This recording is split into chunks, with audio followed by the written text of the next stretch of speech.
कुछ छूट रहा है।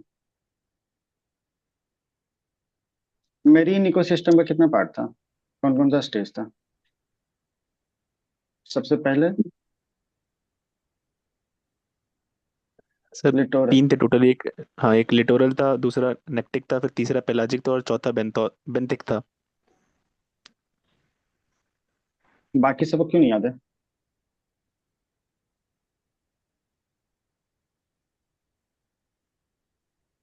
देखो हम लोग क्लासेस बहुत देखते हैं, लेकिन एक बार 10 मिनट के लिए पीडीएफ तो देखो, कुछ अंतर नहीं होगा, ठीक है?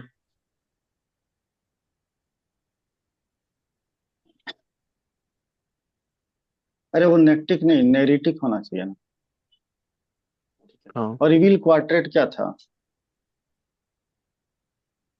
तो में ओवर इन्वेजन। तो ख्याल उसमें से ना एक्सप्लोइटेशन, कि एलियन इन्वेजन। इन्वेजन था, वो फिर एक्सटेंशन, ओवर ओवर एक्सप्लॉइटेशन था, एक्सप्लॉइटेशन, हैबिटेट फिर लॉस हो था। जाएगा। हैबिटेट लॉस था, इन्वेजिव एंड लास्टली इन्वेजन, को हैव इन्वेजन, को इन्वेजिव डिस स्पीसीज भी थे। एक्सटेंशन। एक्सटिंक्शन। हैबिटेट डिग्रेड होगा। और फिर लास्ट एक्सटिंक्ट में हो को जाएंगे। एक्सटिंक्शन। हम्म। यस।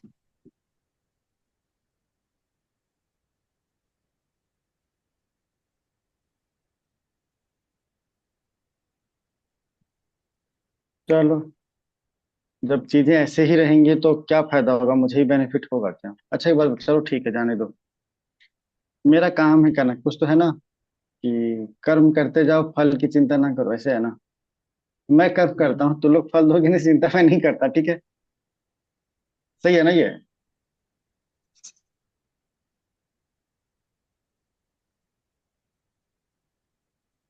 चलो कोई बात नहीं, क्या ही कर सकते हैं। अच्छा बताओ, नेचुरल गैस रिन्यूएबल एनर्जी आता है कि नहीं आता है?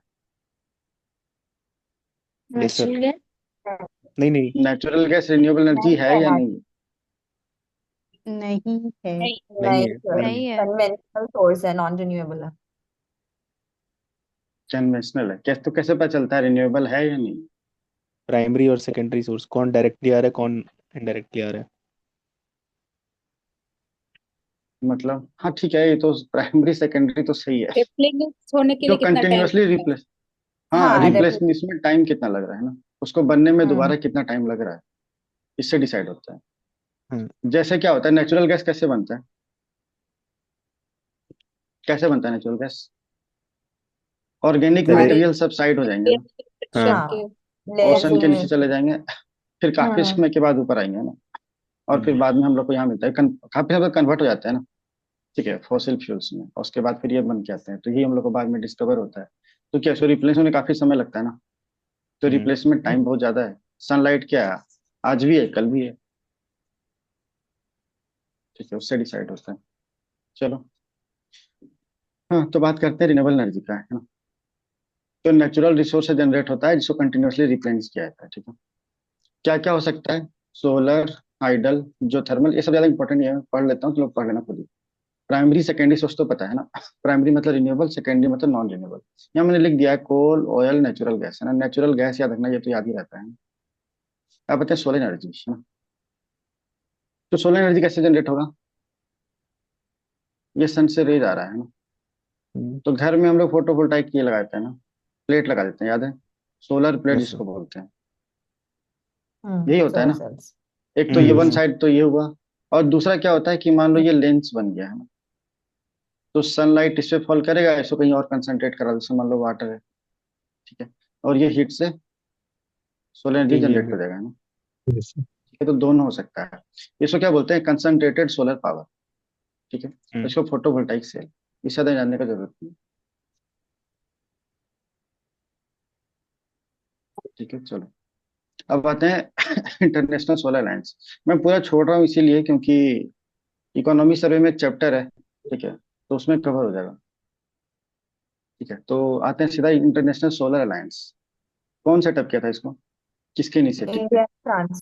India India. और इंडिया फ्रांस एंड का फ्रांस हाँ, इनिशिएटिव था और टुगेदर इन 2015 में। 2015। फ्रांस। ठीक है, एक तो इंडिया फ्रांस हुआ, 2015 हुआ, कौन सा समिट था वो, पेरिस का? Paris, Paris.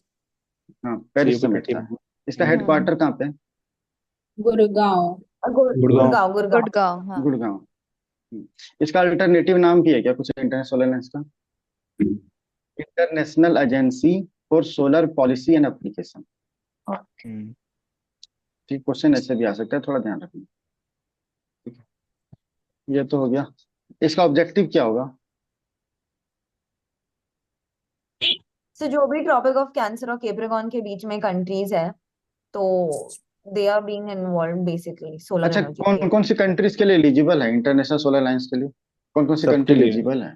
सब। For all मतलब of, सिर्फ of अभी ओपन फॉर ऑल है। हाँ, अभी ओपन फॉर ऑल है ना? ठीक है, इसका ऑब्जेक्टिव तो वो नहीं होगा ना, ऑब्जेक्टिव क्या होगा कि प्राइस कम करना है, और कैसे, जब ये डिमांड बढ़ेगा तो प्राइस अपने आप कम हो जाएगा, हम्म। है ना? दूसरा, न्यू टेक्नोलॉजी आना चाहिए, है ना, और टेक्नोलॉजी का स्टैंडर्डाइजेशन होना चाहिए। और टेक्नोलॉजी आने के लिए क्या करना पड़ेगा? Research and development. Research and development. ठीक है। अच्छा, क्या आईएसए एक ही ऑर्गेनाइजेशन है जिसको इंडिया लॉन्च किया, और कोई भी है क्या? would be CDR सीडीआरआई, है ना?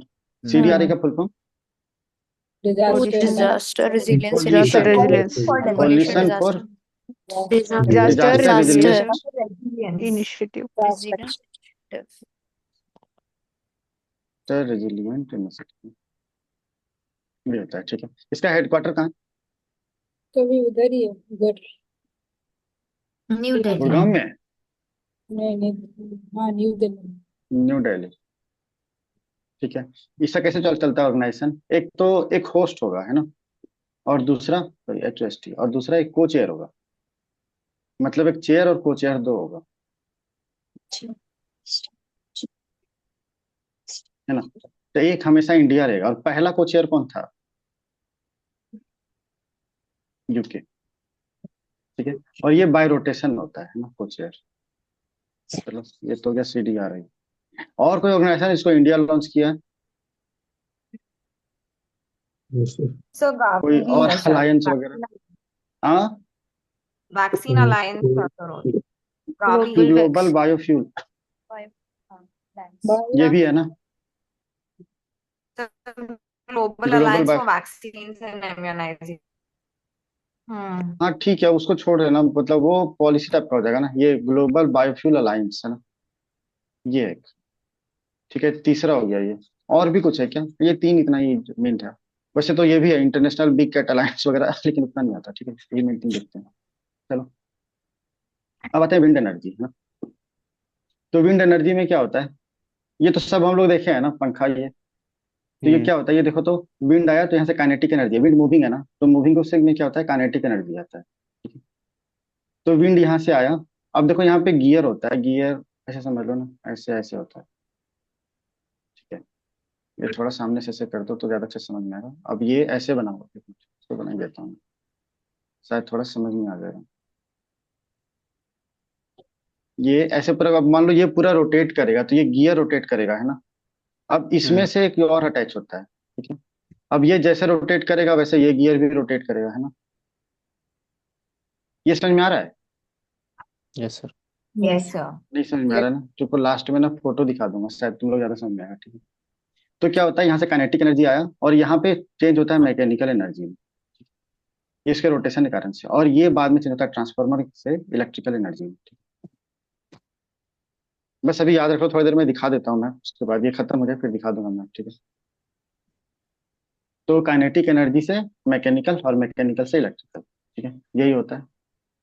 अच्छा, एक बात बताओ कि जर्मनी, USA, इंडिया, और एक और कंट्री है ना, स्पेन, है ना, ये सब मिला करके ना 80% हो जाता है टोटल। ठीक है, ये लोग 80% of energy, wind energy generate करता है इन द वर्ल्ड। ठीक है, अब आते हैं कि दो तरह का हो सकता है ना, ऑन शोर हो सकता है, ऑफ शोर हो सकता है। ऑन शोर मतलब, ऑन लैंड। ऑन शोर मतलब लैंड पे, और ऑफ शोर मतलब किसी वाटर बॉडी पे। Water body body. पे, है ना, या वाटर बॉडी पे। हम्म। ठीक है, तो यहाँ पे यदि क्लस्टर ऑफ विंड मिल हो जाएगा ना, तो ये हो जाएगा ऑनशोर फार्मिंग, और यदि वाटर में हो गया तो बोलेंगे इसको ऑफशोर फार्मिंग। ठीक है, अच्छा बताओ, कितना पावर जनरेट होगा वो किस पे डिपेंड करेगा? ये जितना स्पीड से रोटेट करेगा उतना पावर जनरेट होगा, है ना। हम्म। ठीक है, तो क्या हुआ, पहले तो कौन सा इस रोटेट कौन कर रहा है? एयर, है ना। तो एयर का डेंसिटी, है ना, एयर का डेंसिटी कितना है, दूसरा एयर का स्पीड कितना है। ठीक है, तीसरा ये प्लेट्स, प्लेट का क्या कहते हैं, ये थिकनेस कितना है ना, उस पर भी तो डिपेंड जी। करेगा, ज्यादा रहेगा तो ज्यादा स्पीड से मूव करेगा, है ना। हम्म। ठीक है, बाकी तो मैं छोड़ रहा हूँ, टॉर्क वगैरह नहीं समझना। ठीक है, चलो अब आते हैं विंड टर्बाइन भी दो तरह का होता है, ठीक है। ये दिख रहा है, ये तुमको समझ में आ रहा है क्या? Wind yes sir. नहीं Yes, sir. कि नहीं समझ में आ रहा है? आ रहा है। आ रहा है ना? देखो यहाँ पे समझ में एक्सिस आया। कौन, वैसे मान लो ये ऐसे रोटेट करेगा, है ना? इसका हाँ एक्सिस कौन सा होगा? ये एक्सिस होगा या फिर ये एक्सिस होगा? जो शाफ्ट की ये एक्सिस एक्सिस होगी होगा वो ना? होगी। शाफ्ट की एक्सिस होती है मेरा, ठीक है, ठीक है, शाफ्ट तो मत बोलो भी, ठीक है। मैं जानबूझ के टेक्निकल टर्म्स यूज नहीं कर रहा, ठीक है। तो ये रोटेट कर रहा है, तो इसके किसके देखो तो इसके अराउंड रोटेट कर रहा है ना? हम्म ये समझ में आ रहा है? तो वर्टिकल हाँ के अराउंड में रोटेट कर रहा है, मतलब कि परपेंडिकुलर है टू द ग्राउंड। ये समझ में आया कि नहीं है? कोई किसी को नहीं समझ में आया तो पूछना, ठीक है। और दूसरा ये देखो तो ये रोटेट कर रहा है, तो इसका स्पीड डायरेक्ट आएगा ना, तो ये कैसे रोटेट करेगा? ऐसे हॉरिजॉन्टली, है ना? तो ये एक्सिस अर्थ के हॉरिजॉन्टल में हो गया, ग्राउंड के। ये समझ में आया? Yes sir. Yes. Yes. किसी को नहीं समझ में आया कोई ऐसा? रुको, सब ऐसे चुप है ना, जैसे पता नहीं मैंने क्या ही बता दिया है। तो ये वर्टिकल एक्सिस में ये हॉरिजॉन्टल एक्सिस जैसा लग रहा है, मतलब जैसे आप डेफिनेशन बताए उस हिसाब से। ठीक है, कल एक्सिस विंड। सर वर्टि हॉरिजॉन्टल एक्सिस सुदर्शन चक्र जैसा होगा। ये इमेजिनेशन अच्छा था। मिक्सी के भी जैसा होता है ना वो, घूमता है प्लेट। हम्म हाँ, ये तो देखो, ये दिख रहा है, हम्म यस देखो, सर। ठीक है। ये ऐसे घूमेगा तो कैसे घूमेगा? ये ऐसे हॉरिजॉन्टली सुदर्शन चक्र जैसे रोटेट कर रहा है, क्यों? अच्छा, मैं समझ में आया तुम लोग क्यों बोल रहे थे, मैं नहीं गलत बताया, हाँ सही बात है, ये वर्टिकल रोटेट कर रहा है, ये हॉरिजॉन्टल। ठीक है ना, समझ में तो आ गया ना तुम लोग को? अच्छा, हम लोग गियर दिखाना था, गियर दिखा देता हूँ। Gear in action.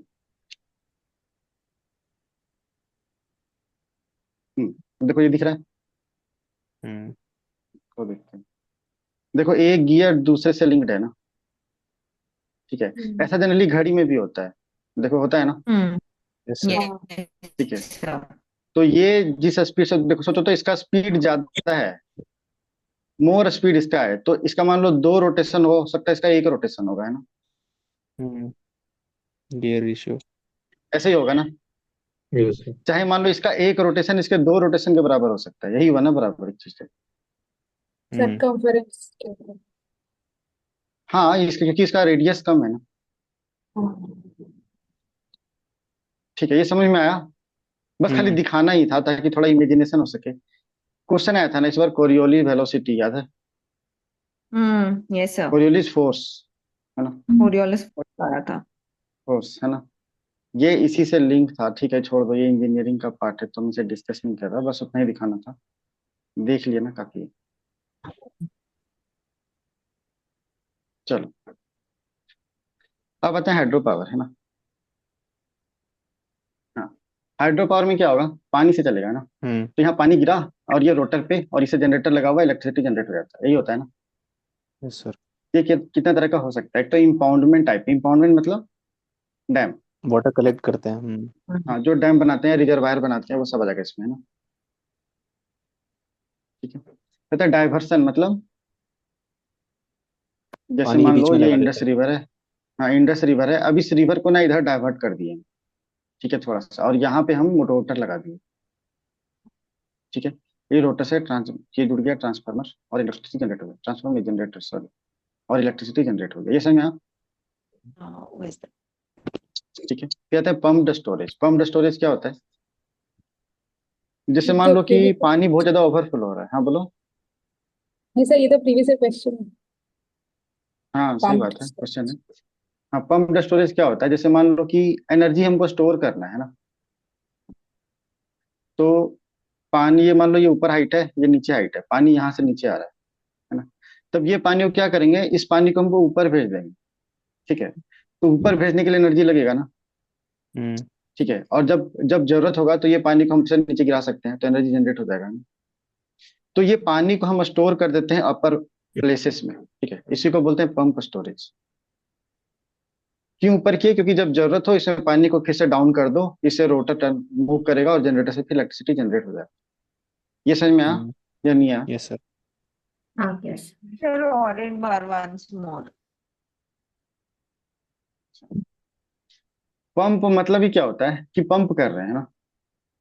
हम्म तो ये मेरा सरफेस है, यहाँ पे पानी है, ठीक है। इस वाटर को जानबूझ करके ऊपर पंप कर दिया जाता है, ठीक है, यहाँ पे कहीं स्टोरेज में रख दिया जाता है, ठीक है। तब क्या हुआ, एनर्जी स्टोर हो गया ये। कैसे? कि जब मान लो कि अभी इलेक्ट्रिसिटी कम है, लेस इलेक्ट्रिसिटी है, और हमको इलेक्ट्रिसिटी बढ़ाना है, इंक्रीज करना है, तो यही पानी को फिर से हम डाउनफॉल कर देंगे, है ना, नीचे आ जाएगा पानी, और यहाँ पे रोटर लगा रहेगा, ठीक है। रोटर लगा रहेगा, इससे जनरेटर कनेक्ट हुआ और जनरेटर से इलेक्ट्रिसिटी जनरेट होगा। अब समझ में आया? तो जो नीचे से ऊपर कर रहे हैं इसको बोलेंगे पंप स्टोरेज। ये समझ में आया कि नहीं आया? कभी यस भी सर। नहीं आया दिया? बेसिकली चलो, डिस्कनेक्ट हो रहा है ना ये। वो एंटी ग्रेविटी डैम्स का सेम है क्या प्रिंसिपल? एंटी ग्रेविटी डैम, हाँ बोल सकते हैं। तो सिंपल से यहाँ कि यहाँ इलेक्ट्रिसिटी जनरेट कर रहे हैं ना, चूज ये करें कि इलेक्ट्रिसिटी जनरेट करना है। यहाँ क्या कर रहे हैं कि हमको एनर्जी स्टोर करना है, ठीक है। बस इतनी, ये प्रिंसिपल में डिफरेंस है। चलो, अब बताएं स्मॉल हाइड्रो पावर की। ये डाटा याद रखना कि कैपेसिटी 25 मेगावाट से कम होना चाहिए, ठीक है, हम्म और कुछ है नहीं इसमें। फिर आते हैं ओशन थर्मल एनर्जी, है ना। तो ओशन थर्मल एनर्जी क्या हो सकता है कि सोलर एनर्जी ओशन में स्टोर होता है ना, तो ये सोलर हम्म एनर्जी को हार्नेस करना है, ठीक है। इसके लिए क्या कर सकते हैं कि दो प्लेट लगा दो, एक ठो ऊपर में लगा दो, एक ठो डाउन में लगा दो, ठीक है। इन दोनों में जो टेम्परेचर डिफरेंस से क्रिएट होगा उससे इलेक्ट्रिसिटी जनरेट कर लो। ये हो गया ओशन थर्मल एनर्जी, ठीक है। ये समझ में आया? हम्म यस सर। यस। चलो, अब अगला आते हैं वेव एनर्जी। वेव एनर्जी क्या होगा? अच्छा, जो विंड होता है वो मोशन में होता है ना, हम्म विंड ऐसे मूव कर रहा है। अब क्या होगा, यहाँ पे पानी है, ठीक है। तो पानी एक पार्टिकल होगा, वाटर, और ये क्या होगा, डाउन जाएगा फिर ये अप जाएगा, कुछ ऐसे ही होगा ना। जैसे वहां पे या था यहाँ पे, तो अगली बार कहाँ होगा, यहाँ पे, यहाँ पे अगला बार यहाँ पे होगा, फिर ऐसे तो अगला बार कहीं यहाँ पे होगा, फिर अगला बार जाए तो कहीं यहाँ पे होगा, कुछ ऐसे ही होगा ना, हम्म ठीक है। इससे क्या हो रहा है, तो विंड का इंटरेक्शन हो रहा है वाटर का सरफेस से, है ना, और इससे क्या जनरेट होता है, वेव, ठीक है। इस वेव को हार्नेस करने के लिए बोलेंगे तो वेव है। इतना पूछने का चांस है सब कम ही है, ठीक है। ये सब तभी पूछेगा जब ज्यादा न्यूज में रहेगा, कुछ नया डिस्कवर हो गया जैसे, तब। आता है टाइडल एनर्जी। टाइडल एनर्जी क्या होता है कि टाइड से आया, है टाइट ना। स्पीड। हम्म तो क्या हुआ, टाइड से आया वाटर में, तो यहाँ पे एक बैरेज बना दिया, ठीक है। अब क्या हुआ कि जो पानी यहाँ आया था वो सब कलेक्ट होकर रह जाएगा ना, हम्म ठीक है। जब क्या है, सब फिर बाद में हम रिलीज कर देंगे और यहाँ पे रोटर लगा देंगे, ठीक है।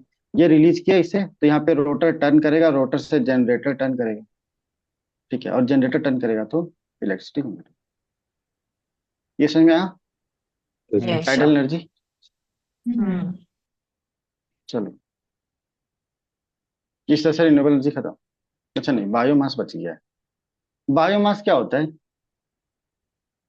जो भी गाय बाय का प्रोडक्ट गोबर, होता है। हम्म है ना, एनिमल वेस्ट, प्लांट वेस्ट, टी इसको बर्न वेस्ट। कर देते हैं, हम्म ठीक है। तो ये क्या करेगा, जब बर्न करेंगे तो CO2 रिलीज करेगा, है ना।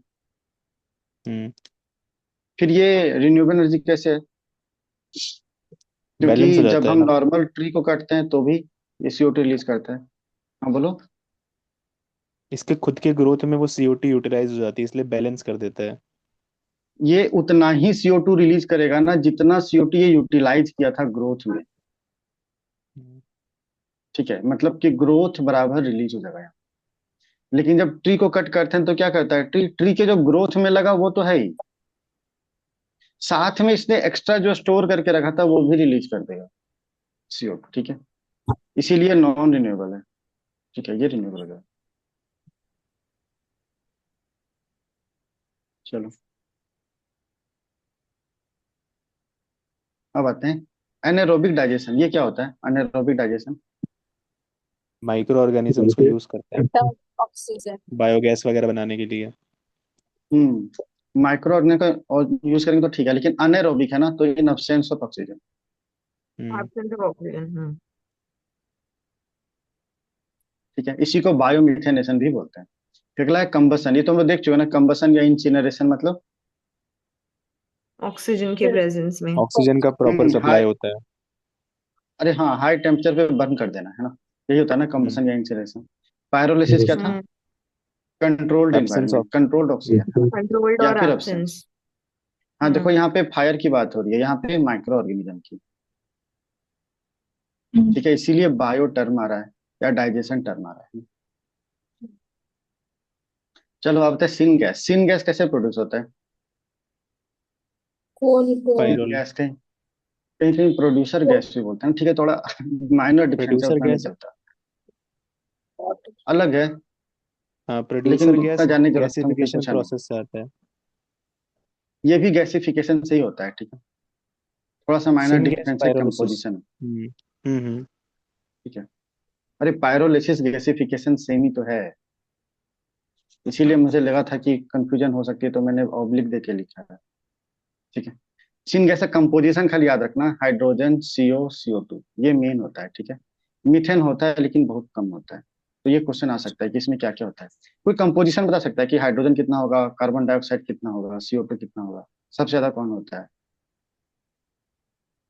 कोई बता सबसे सकता है? ज्यादा तो ऐसे नहीं बोलो, तुम्हें पता है? कोल, वाटर वेपर, हाँ बोलो वो बोलो। कोल के साथ वाटर वेपर हीट करते हैं तो उससे हाँ, कोल के CO2 साथ, रिलीज, हाँ वाटर CO2 रिलीज वेपर। हुआ, CO2 के साथ CO भी तो रिलीज हुआ। हाँ, कंप्लीट कंबशन CO2 ज्यादा होगा, इनकम्प्लीट। अच्छा तुम ऐसे डिडक्ट कर दिए ना कि इस तरह से CO2 ज्यादा होगा। हाँ सर। एक्चुअल में कंपोजिशन मुझे याद नहीं है, लेकिन एक्चुअल में ये याद आ रहा है ना कि ये कहीं क्वेश्चन में आया था। ठीक है, सभी को कॉम्पिटिटिव एग्जाम में, इसीलिए मैंने पूछा कि क्या याद आया कैसे, वो तो क्वेश्चन में आया था। ठीक है, तो चलो देख लेंगे इसको बाद में। वैसे ये शायद सही बोल रही है वो कि CO2 ही ज्यादा होना चाहिए, यदि अब्सेंस में होता है ना कि इनकम्प्लीट बर्निंग हो तभी तो CO होता है।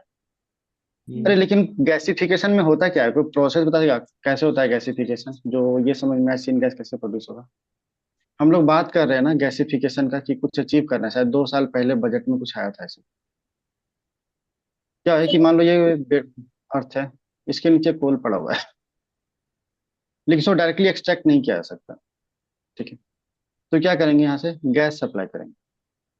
ठीक है, और इसको हीट से मतलब स्टीम तक सप्लाई करेंगे। ठीक है, और ये हीट से ना फिर गैस में कन्वर्ट हो जाएगा। ठीक है, और इस गैस को एक्सट्रैक्ट करके ये इसको डायरेक्ट सप्लाई कर देंगे इंडस्ट्री में। ये समझ में आया?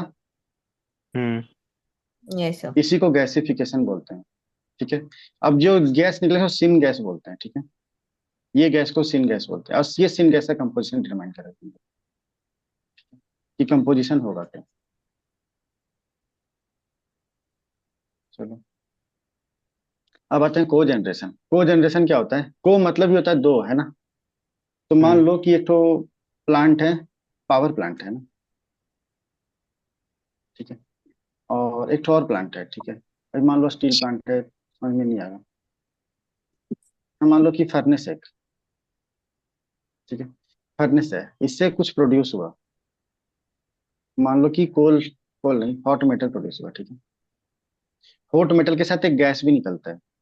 ठीक है, एक CO गैस हो गया मान लो। ठीक है, अब ये गैस क्या होगा, काफी हीट होगा ना। ठीक है, तो इस गैस को हमको सप्लाई करेंगे। ठीक है, लेकिन साथ में ना एक और ड्रेनेज लगा दिए वाटर का। ठीक है, तो क्या होगा, ये गैस तो जा रहा है, इसके साथ ये वाटर भी जा रहा है, तो चूंकि से कांटेक्ट में ना, तो ये भी हीट में हो जाएगा, ये भी हीट हो जाएगा ना। तो इसका कुछ और यूज कर सकते हैं, इसका कुछ और यूज कर ले, तो यही हुआ को जनरेशन। ये समझ में आया? Yes sir. सर और रिपीट कीजिए ना। चेक कर देता हूँ। तुम पूरा मैकेनिज्म ना समझो, जो जितना मैंने बताया, बस इतना समझो कि ये गैस है, ये गैस है जो कि हॉट गैस है। ठीक है, इस हॉट गैस का यूज कर रहे हैं कि ठोस बगल में एक सप्लाई डाल दिए वाटर का। ठीक है, इसे हॉट, ये कोल्ड वाटर जा रहा था। ठीक है, अब चूंकि इसे कांटेक्ट में था तो ये भी गर्म हो गया, हॉट हो गया, ठीक है। और इसका यूटिलाइज हम किसी और चीज के लिए कर लिया, और इस हॉट वाटर का यूटिलाइज किसी और चीज के लिए कर लिया। अब समझ में आया? हाँ। ठीक है, इसी को बोलेंगे को जनरेशन। चलो, अब आते हैं वेस्ट टू एनर्जी। वेस्ट तो सब जानते हैं, वेस्ट टू एनर्जी, है ना। तो क्या दिक्कत क्या होगा, मेजर कंस्टेंट क्या होगा वेस्ट टू एनर्जी में? अच्छा, वेस्ट में ही आता है ना, दो टाइप का वेस्ट होता है ना, एक तो बायोडिग्रेडेबल और एक तो नॉन बायोडिग्रेडेबल, है ना। ठीक है, तो यहाँ पे कौन सा वेस्ट यूज होगा, बायोडिग्रेडेबल या नॉन? Bio biodegradable. बायोडिग्रेडेबल ना, ठीक है, इसी का वेस्ट बनेगा। तो इसीलिए हम लोग घर में सेपरेशन बोलने बोलता है ना, कि हाँ दो बकेट रखो, एक में प्लास्टिक डालो किसी में, और दूसरे में बाकी सारी चीजें, है ना? ठीक है, तो ये तो हो गया वेस्ट टू एनर्जी का। लेकिन इसमें दिक्कत क्या है वेस्ट टू एनर्जी में? यदि हम प्लांट लगाना चाहता है कोई पर्सन, तो क्या दिक्कत आएगी? irrigation. नहीं नहीं, सबसे पहले तो टेक्नोलॉजी है ना, हम्म इंडिया में अवेलेबल नहीं है, जो टेक्नोलॉजी हमको इंपोर्ट करना पड़ेगा। दूसरा हम लोग क्या देख लिया ना, वेस्ट रिटर्न सेग्रीगेशन। और इन्वेस्टमेंट भी कम होगा शायद से, मतलब जितना इन्वेस्ट कर रहे हो उसका रिटर्न्स उतना नहीं मिल रहा होगा।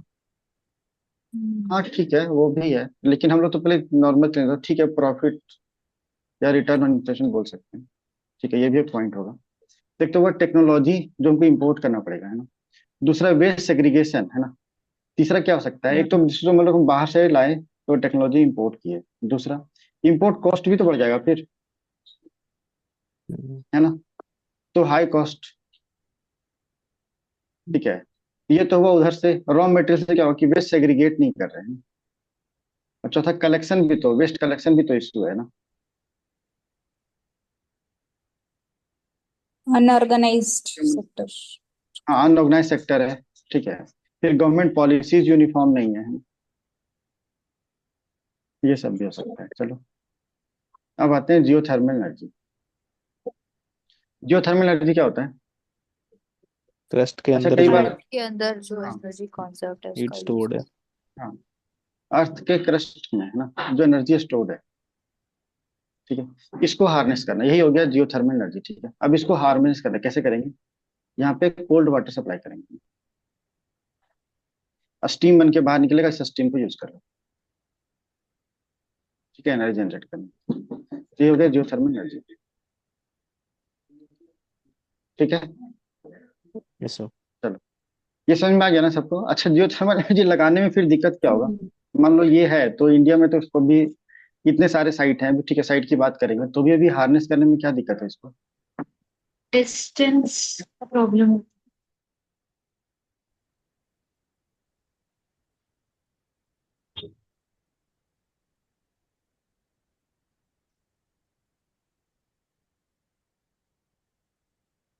सॉरी। ठीक है, तो क्या है कि हमको हार्नेस करने की दिक्कत क्या हो रहा है?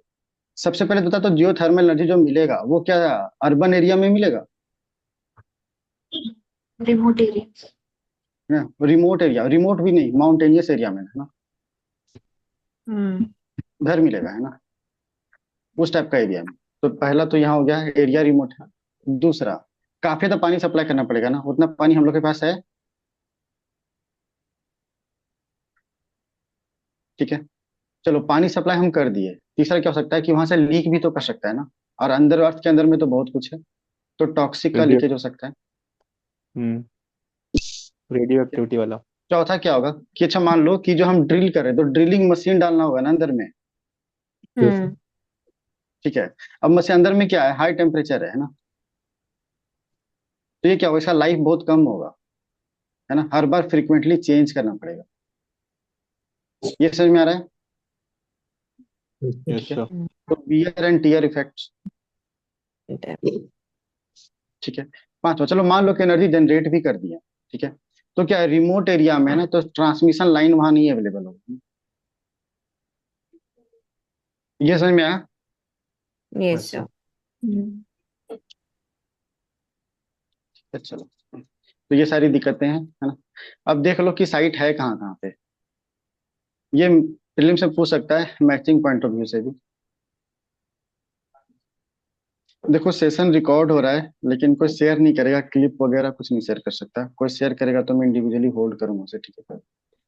एक तो वेस्ट बंगाल है ना, वेस्ट बंगाल में दीदी है ना, हम्म, ठीक है। तो काफी बकर बकर करते रहती है, काफी तो बोलते रहती है, मतलब बस याद करने के लिए ना, बकर बकर काफी करती है ना। तो दीदी तो वेस्ट बंगाल से बकरेश्वर, ये ठीक है। कहते हैं yes गुजरात। sir. गुजरात में कौन है? प्राइम मिनिस्टर है ना। जनरली जीत जाता है ना तो बाकी सबका तवा नहीं जलता, या तवा जल जाता है, जैसे समझ लो तावा मतलब ये होता है ना, पैर का जो ये होता है उसी को बोलते हैं ना, तलवा। तलवा बोलते तलवा। हाँ तलवा बोलते हैं ना। तब क्या है, ये जब भी जीतेगा तो बाकी सबका तलवा जलेगा, है ना? हम्म, ठीक है। तो गुजरात से तुआ या तवा, ठीक है। चलो आते हैं महाराष्ट्र, है ना। महाराष्ट्र में इतना पैसा है ना कि जल की तरह कहते हैं बहाते हैं लोग। महाराष्ट्र का लाइफस्टाइल देखो बाकी कंट्री से पूरा अलग है, ठीक है। तो सब पैसा जल की तरह बहाते हैं, तो ये हो गया है। अब आते हैं जम्मू एंड कश्मीर, है ना। खाली बस यही एक ट्रिक है, बाकी सब ठीक ठाक है, उसमें कोई दिक्कत नहीं है ना। पता नहीं कब कौन सी चीज पॉलिटिकल टर्न ले ले, पता ही नहीं चलता। कहते हैं पूगा वैली जम्मू एंड कश्मीर, है ना। जिसे कुछ बन नहीं पाया था, कुछ बना सकता है तो बना दो,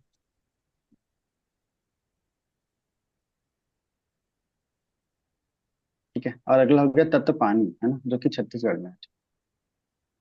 तो ताता क्या है? ताता छत्तीसगढ़ बोलते रहते हैं एक ही चीज को, है ना। जैसे जैसे एजेड होते जाता है ना आदमी, तो ये बोलने की आदत बढ़ती जाती है ना। और जो यंग होते हैं उनके सुनने की आदत कम होती जाती है। ऐसे ही होता है ना। yes sir. मेरे घर में सबने एक्सपीरियंस किया होगा, ऐसे क्यों कर रहा है? ये सबके लिए नया है, ठीक है। एक याद रखना है, गोदावरी बेसिन मणिकरण, है ना। गोदावरी देख के लगेगा कि हिमाचल नहीं है, लेकिन ये हिमाचल है, ठीक है। मणिकरण याद रख लो, उससे लिंक हो जाएगा। ये याद हुआ, वेस्ट बंगाल का कहाँ था? बकरेश्वर बकरेश्वर बकरेश्वर। बकरेश्वर, है ना। और हम्म, जलगांव?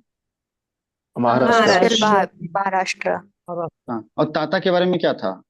छत्तीस। छत्तीसगढ़ छत्तीसगढ़। ठीक है। और तलवा से क्या याद रखे थे? गुजरात। गुजरात। गुजरात। गुजरात। रिसेंट एग्जाम्पल दिल्ली है ना इसका तो। हम्म, हम्म 3 घंटे पहले। ठीक है। हाँ। अच्छा एक चीज और भूल गया, महाराष्ट्र में उनाई भी है, उनाई भी है, और जलगांव दोनों है। ठीक है, चलो।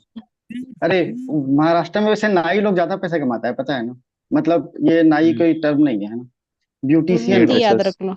उन्नति। हाँ ब्यूटिशियन लोग, है ना। इसका एक नया टर्म है ना आजकल। चलो, फैशन डिजाइनर, पता नहीं क्या बोलते हैं। अब आता है अगला, फ्यूल सेल। अच्छा बात बताओ, जब भी बैटरी की बात आएगी वहां हीट आएगा कि नहीं आएगा?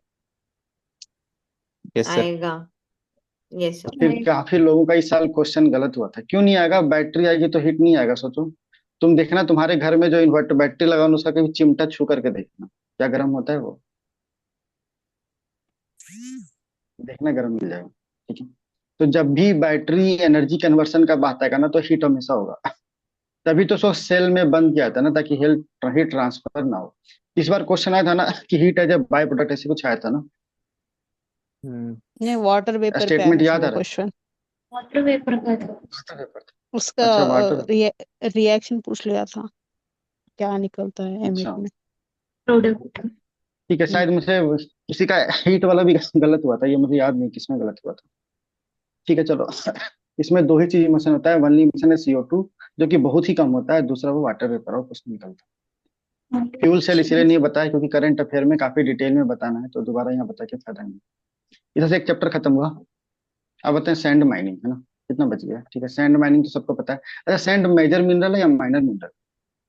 माइनर माइनर है। Minor minor. मिनरल, ये क्वेश्चन आया हुआ है ना। कौन सा एक्ट के अंदर क्लासिफाई करते हैं मिनरल्स को? MMDR. Mines and mineral These development and regulation act, है ना। इसके अंदर किस तरह का होता है? एक तो मेजर मिनरल हुआ, दूसरा वो माइनर मिनरल। मेजर मतलब इसको कौन कंट्रोल करेगा, तो रेगुलेट कौन करेगा? Central central government. Government. Central government. Right.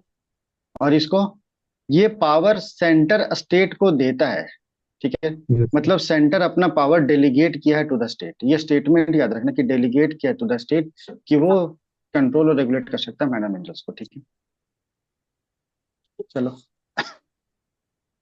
अच्छा, डिस्ट्रिक्ट मिनरल फाउंडेशन, ये है ना प्रधानमंत्री क्या है, खनिज क्षेत्र योजना, ऐसे कुछ है ना, प्रधानमंत्री खनिज कल्याण योजना, कुछ ऐसे है। नाम याद है क्या किसी को स्कीम का? कल्याण योजना, कुछ ऐसे होना चाहिए, ठीक है। इसके अंदर बनता है ना district mineral foundation. District mineral foundation क्या है ये?